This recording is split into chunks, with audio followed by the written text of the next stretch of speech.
Hello, my soul brothers and soul sisters. I am Ron Smith, and this is the Dr. Ron Smith Investigate Show, where we separate the real from fake, the fact from fiction, and give you the winner's edge. And sometimes we're able to turn your water into wine.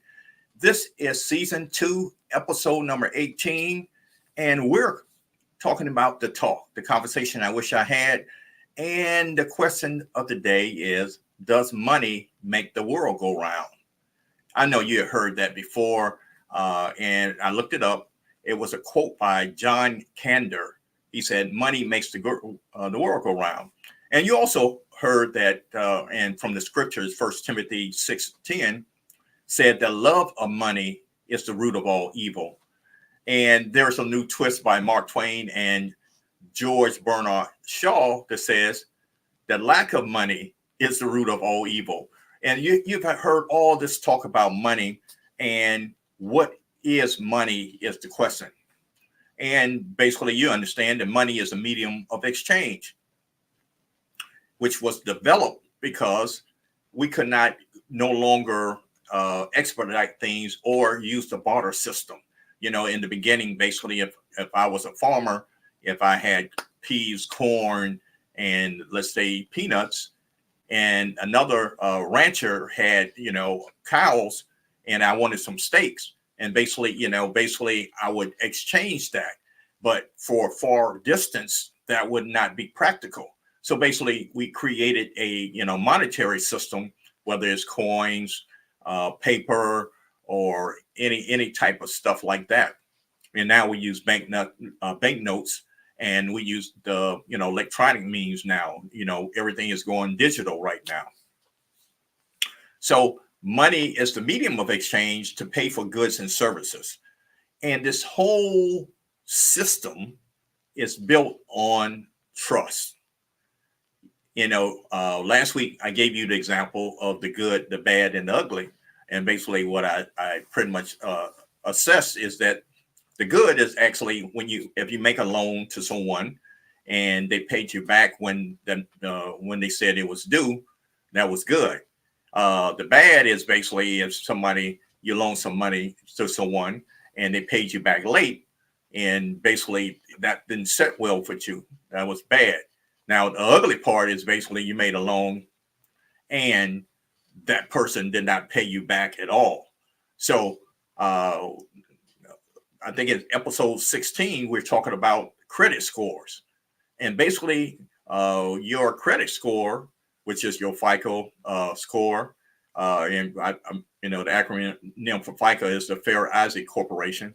And basically, all these systems, which is Experian, Equifax, and TransUnion, report your credit to whatever savings and loans or mortgage companies or whatever financial institution that you are requesting that you are, want to have a line of credit from, which include, credit cards, etc. Whether purchasing a home, a car, or any major appliances, that's when this thing comes into play. So basically, this trust system is a plus and minus to you, is how you are contributing to it. So in order to have a good credit score, and basically the credit scores are set up on from 300 to 850, and what they I guess in the middle of that from 620 to 739 is good, and if 739 to 850, that is almost perfect credit scores. And of course, on the other end of that is negative, which is the ugly part of that. So basically, what these reports shows, what is your credit worthiness? And I went in detail in episodes I think 16 or 17. So check that out, and then you will be up to date, up to speed on that. And money does make things move and translate. And the thing about it is that with social media, you can actually have an international account. If you have goods and services that you want, let's say, even in Nigeria or South Africa, you can have customers and clients even as far as China, because actually, China ship things here on the same type of network. So that's how important money is. And one of the things that I want to emphasize is that you and I should have a early understanding of how the impact of the money that actually make things go around. Now, it's not the actual money, because you remember I just mentioned it's the trust system. And we understand that there are some things more important than money, which is, your health is your wealth, and having a network of friends that can actually help you. I had this guy tell me that basically he don't have problems, he has friends.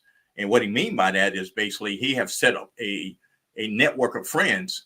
So basically at any time that basically he gets into a situation, well, there's trouble, which I mean that basically he has a friend that's an attorney. So basically, if he gets in a type of a legal jam, he can call that person. Or basically, if he has a medical issue, he has a doctor friend that he can call.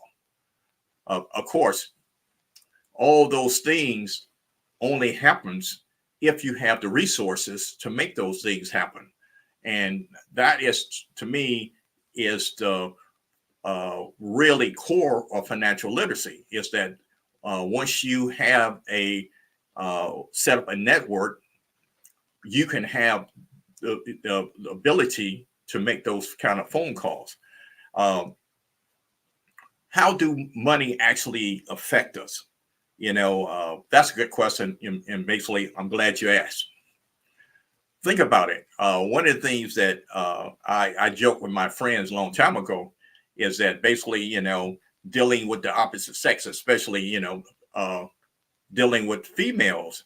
And I told him that it's female, not free male, which means that it's FEE male, not FREE male. So when you start these relationships, you have to understand what's the impact of that.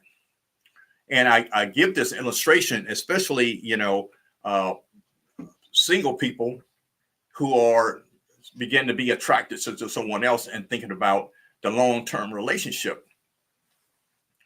One of the things that you have to realize that basically if you do meet a young man, I use that for example, and basically let's say he's driving a sports car, and basically he's dressed, have all the finest drip that you can get right now, and basically he has his own place, apartment, townhouse, etc., etc.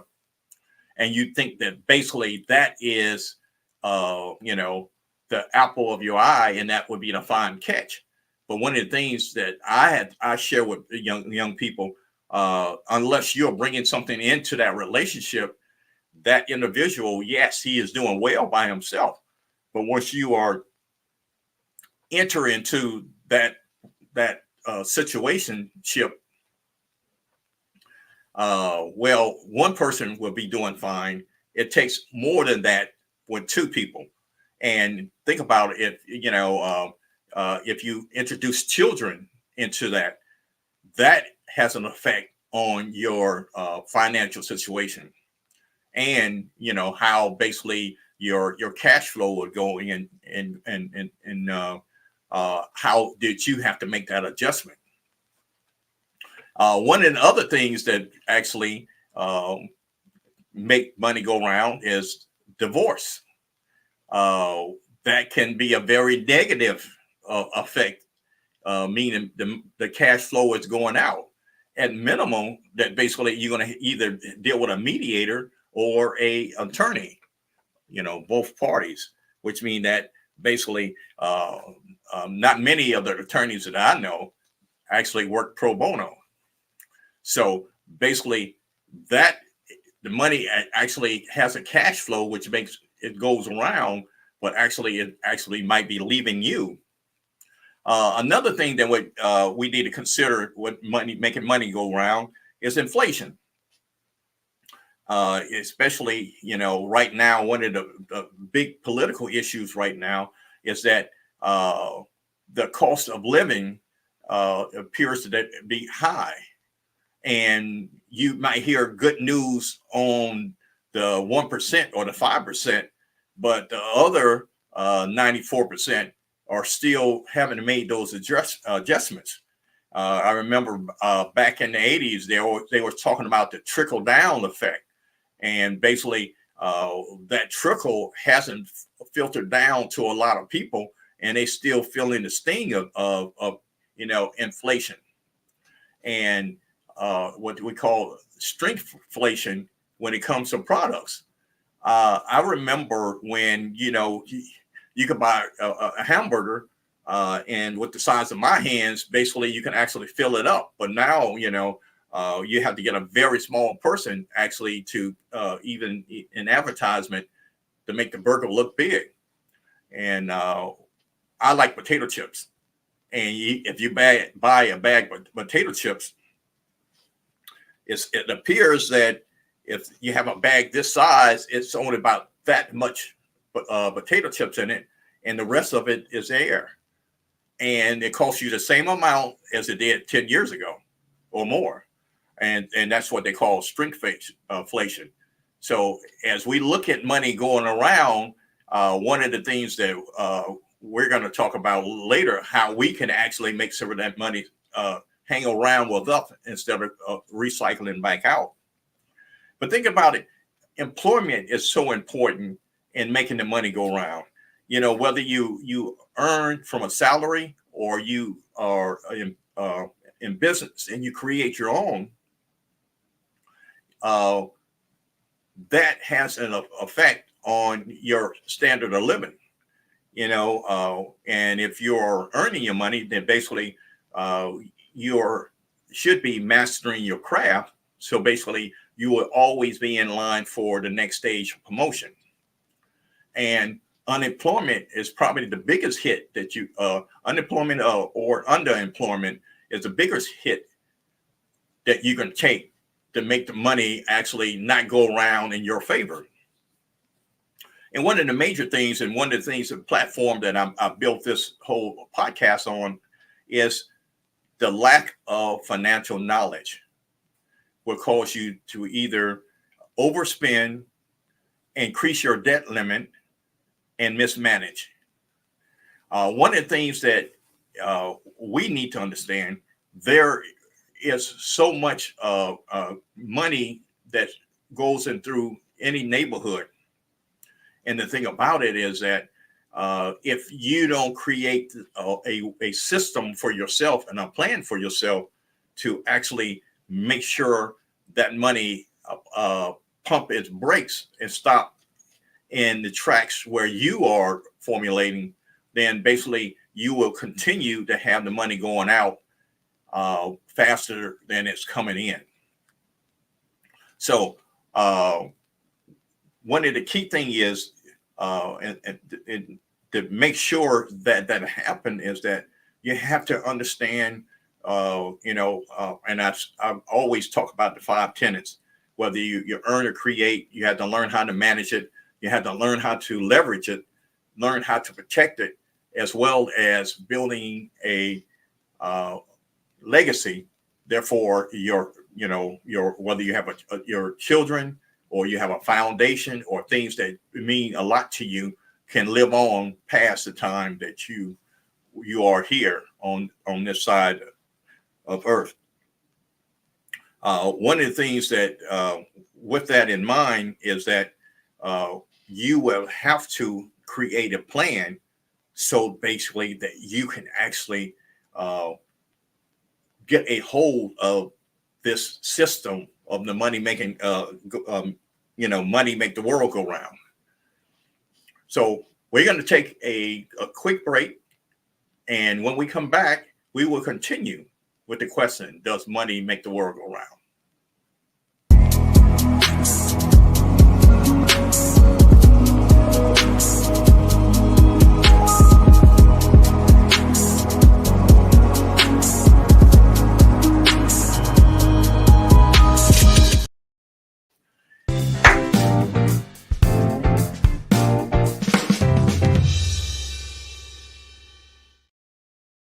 We are back, and this is part 2 of episode 18, and we're talking about does money make the world go round? And I was using that as one of the quotes from John Kander, who made that statement famous. And we're talking about the love of money is the root of all evil, which came from First Timothy, the 6th chapter and the 10th verse. And we also mentioned that Mark Twain and George Bernard Shaw stated it was the lack of money is the root of all evil. And if you see about what's going on today, he makes a very good point. I feel that the lack of financial education is actually causing this root of all evil, because basically, if it's not how much you make, it's how much you actually keep. And I want to throw some names out to you. There's a Senator Mendez that has an issue. That's matter of fact, he's in trial right now. And we have a certain Supreme Court justice that appears that basically he wants outside donors to actually supplement his lifestyle, because he cannot make it on a $250,000 salary. And that's what I mean. It's not how much you make, it's actually how much you keep and how much you understand. And matter of fact, that same donor is, paid for his adopted son to go through, schools, private schools, and also university. So you can imagine people who make it under $50,000, and they are able to do so much more because they understand, financial management, and they understand financial education better. And so, in a sense, money makes the world go round, but I think the money is built on a system of trust. And the system of trust is basically, are you trustworthy? Which means that basically all your credit score and your credit report, which I encourage you to get your annual credit report.com, or you can go directly to TransUnion, Equifax, or Experian to get your credit report. And I really encourage you to get all 3 of them, because you believe it or not, each of those 3 might differentiate in different ways. So if you're really serious, and hopefully you are, about getting your financial house in order, so to speak, is to actually get your credit report. So basically, we talked about in the first half what is money, and I pretty much give you the simple definition that it is the medium of exchange for goods and services. It makes things so much easier. Imagine basically we cannot have physical dollars and to actually buy things with the Japanese yen, but now we are in the digital world, and through social media, we're able to make those exchanges, even with China and some other places that are way across the world. We can actually make those transactions now, because now we have digitized it. So basically, the same dollars that we can go locally, we can actually purchase items internationally. And money affects all of us. Remember, talking about basically your being married and being divorced, having children, and actually supporting your parents. All that costs money. I use the illustration with a friend of mine, is that from the moment, even before you wake up in the morning, those sheets and pillows and beds that you sleep on cost. The floor that you put your feet on, whether you have a mortgage or rent, costs. When you go to the restroom, when you pull that lever to flush, costs money. Brushing your teeth, toothpaste, toothbrush. Going in your kitchen, making a cup of coffee, those scrambled eggs and sausage costs money. Whether you getting a bus pass or you have your own car, gas, everything. Why not educate everyone to understand what things are vital to life, which is, have a cash flow. Indeed, in a physical sense, money does make the world go round. So we left off with the lack of knowledge actually costs you money because it causes you to mismanage and not understand what your relationship to your income to your expenses. And also, you don't understand building assets and what is an asset opposed to having a liability thinking that it is an asset. uh, I had one of my college professors say basically if it's on your it's not an asset, and you fill in the blank, and or I talk to you out the line what that actually means.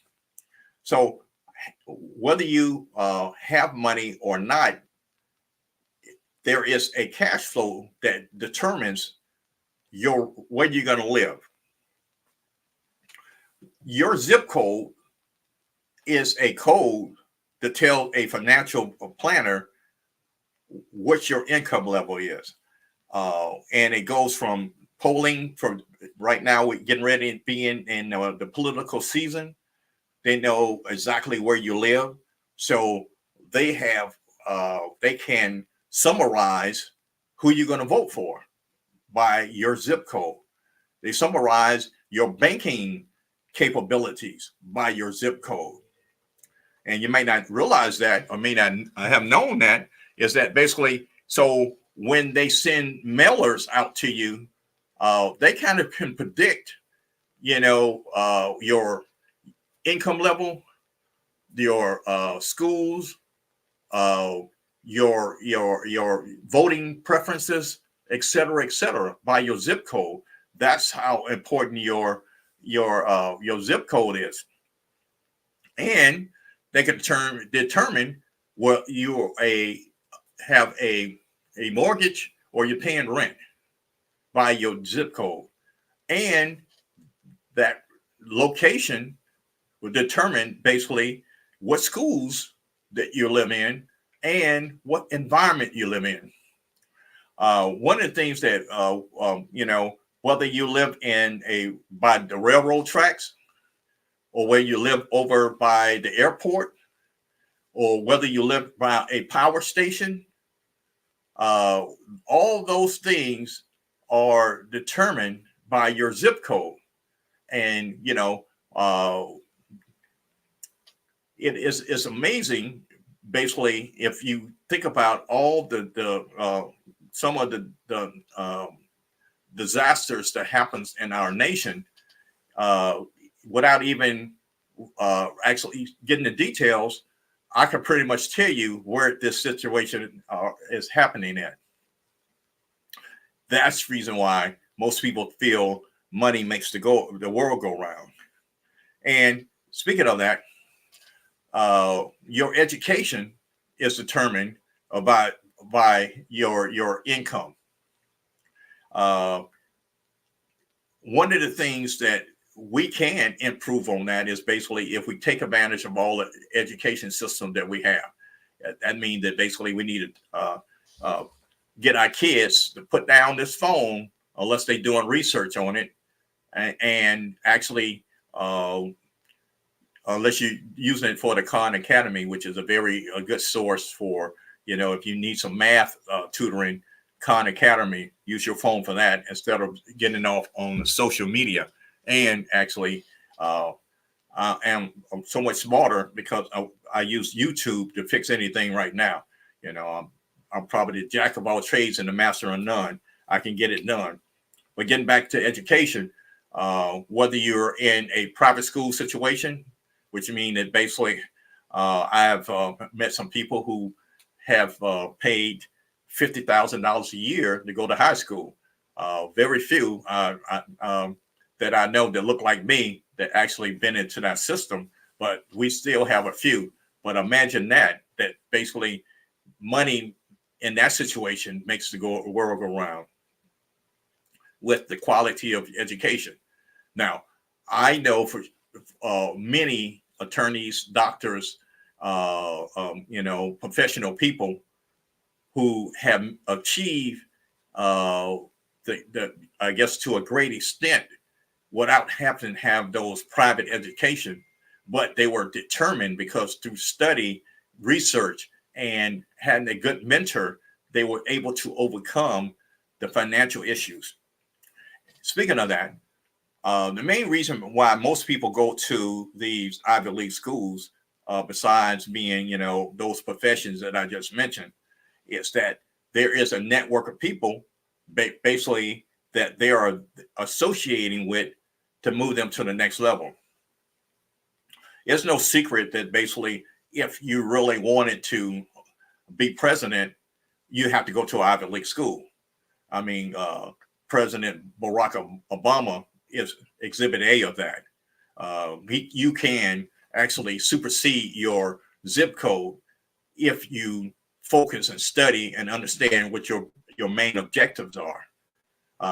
And I like to use him for the simple fact that he did not have the financial means to make money go around, but he did have a focus, and then he had developed good habits that will aid him to reach the highest level in this country.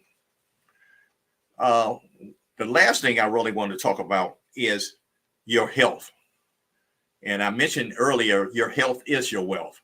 And the point is that you can have all this money, making all, going around the world, traveling, and actually being able to eat and dine and drink the finest champagne and caviar. And if you don't have your health, you are still deficient, because there's a lot of people who we assume have a high quality of life because basically they are able to make the money go around and be able to have all these fabulous trips. But their health is actually things that slow them down. And the thing about it is that I know, what they quote, affordable health care, quote, some people call it Obamacare, quote, I think is Biden care right now. We are able to actually have access that we didn't have, let's say, 12, 15 years ago. And we see how important those things are. But you have to make sure that you get out and vote, because you're certain agencies or entities who do not like to see that happen. So if you are anxious about certain things, that will cause, your health to deteriorate. And basically, anxiety is caused by looking at an event today that might happen tomorrow or happen next week. And that's one of the things that we have to be cautious about. Or worrying is actually worrying about something that happened in the past or something that's been said in the past. So the only thing that really you can help yourself with is making sure basically you develop some self-care, because it doesn't really help you to have all these material things that money can purchase that makes the world go round in the physical sense if you don't have your spirituality, knowing who your God is, and then having a time that you set aside to meditate. Therefore, you can actually have a plan for your life for the day. Because if you walk out that door, you will be ambushed by some things, whether you're driving in your car, getting on a bus, going to work, going to school. If you're not spiritually prepared and mentally prepared for that day, as well as getting your health in some types of a concept, whether you have money that makes the world go round or not, you will be at a deficit from the beginning. So as I end today, I know physically money does make the world go round, but I also want to share with basically that money system is built on trust. So let's have a plan to make sure that we are trustworthy so we can increase our credit score So we'd be able to use leverage. But the main thing I wanted to share with you, relationships is the most important things that will make the world go round. And the thing about it is that once you are solid, you have people who will be able to lift you up and promote you to have access to all those things that you think your heart, spirit, and soul desire. So my time is up, and I thank you for yours. And networking and building relationship is actually what makes the world go round. Until next time, I love you. Peace.